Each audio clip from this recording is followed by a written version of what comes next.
Hey friends, Tom Boyd Clare, campus pastor, Grace Chapel, Foxborough here. Coming to you from my backyard, actually coming to you from a ladder maybe 7 or 8 feet off of the ground.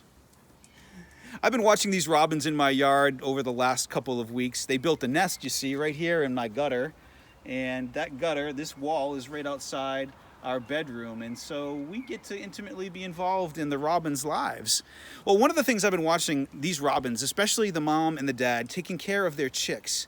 They scrounge all day long over the grass of my neighbor's yard and my yard looking for worms and then diligently bringing them back to the nest to feed the baby chicks. It's amazing to watch them care for their chicks.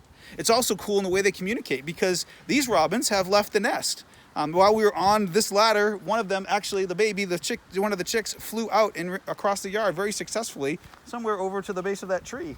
And we're excited about that because we got to see him fly. And so that's very exciting for us. But these robins are good at caring for one another, also good for communicating with one another because one of these early on fell out of the nest. And he made no doubt about communicating to his mom and dad that he was down there and that he was hungry. And they continually kept coming and finding him and feeding him. So these robins care for one another well, and they also communicate really well, but they also are a part of a larger community. And I think it's amazing that, these robins emulate the way that we should be in community with one another by caring for one another, communicating well with one another, and being in a larger community like we all should be. How do I know they're in a larger community? Well, you see, I had the desire to take the baby chick that fell out of the nest, we called him Rubu, and put him back in his nest. And as I climbed my ladder with Rubu in one hand and the ladder in the other, you would have thought that I was going to be attacked by 16 different robins.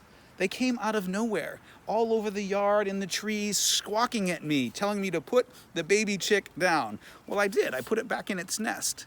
I was trying to be a good human, taking care of the robins the way they take care of one another.